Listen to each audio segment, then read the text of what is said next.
வணக்கம் நண்பா. சற்று முன்னர் பார்த்தீங்கன்னா, கமலஹாசன் அவரிடம் ஓப்பன் டாக்காக வந்து பார்த்தீங்கன்னா, சதீஷ் அவங்க ஒரு அவார்ட் ஃபங்ஷனில் பார்த்தீங்கன்னா வந்து கொஸ்டின் ஒன்று கேட்குறாங்க. அதாவது 46 வருடங்கள் கழித்து ஒரு தரமான சம்பவம் ஒன்று நடக்க இருக்குது. அது உண்மையா இல்லையா அப்படிங்கிற மாதிரி பார்த்தீங்கன்னா ஒரு கொஸ்டின் கேட்குறாங்க. கமலஹாசன் அவர்கள் பற்றி எல்லாத்துக்குமே தெரிஞ்சிருக்கும். அதாவது அவர்ட்ட வந்து கேட்டோம்னா, ஆமா, இல்லை அப்படிங்கிறத ஓப்பனாக சொல்ல மாட்டாரு. கொஞ்சம் சுற்றி வளைச்சா சொல்லுவார். பட் இது பார்த்தீங்கன்னா வந்து ஒரு மூவி படத்தோட அனௌன்ஸ்மெண்ட் அப்படிங்கிறத வந்து இன்டேரக்டாக சொல்லியிருக்காரு மனுஷன். ஓகேங்களா? அதாவது ரஜினி சாரும் நீங்களும் வந்து சேர்ந்து நடிக்க போகிறீங்க அப்படிங்கிற மாதிரி டாக்ஸ்லாம் வருது. அது உண்மையா அப்படிங்கிற மாதிரி கேட்கும்போது, அதாவது வருகிற படம் பார்த்தீங்கன்னா வந்து தரமா இல்லையா அப்படிங்கிறது பார்த்தீங்கன்னா வந்து எப்படி இருக்க போகுது அப்படிங்கிறத வந்து ஆடியன்ஸ் தான் பார்த்துட்டு சொல்லணும். நீங்கள் சொல்லுங்கள்.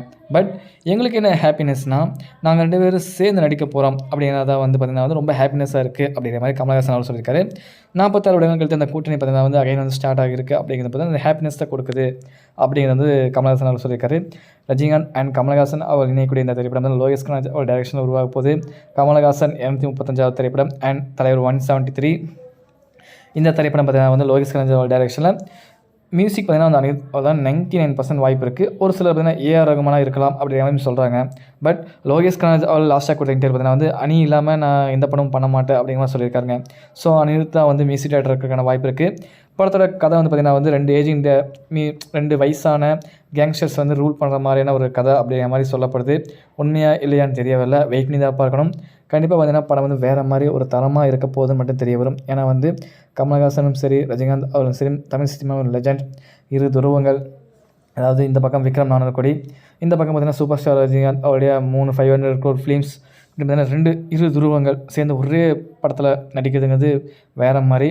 அது கமலஹாசன் அவர்கள் சொல்லியது எப்படின்னா, நாங்கள் வந்து பார்த்திங்கன்னா வந்து ஆளுக்கு ஒரு பிஸ்கட் வேணும்னு சொல்லிட்டு தனித்தனியாக போனோம்.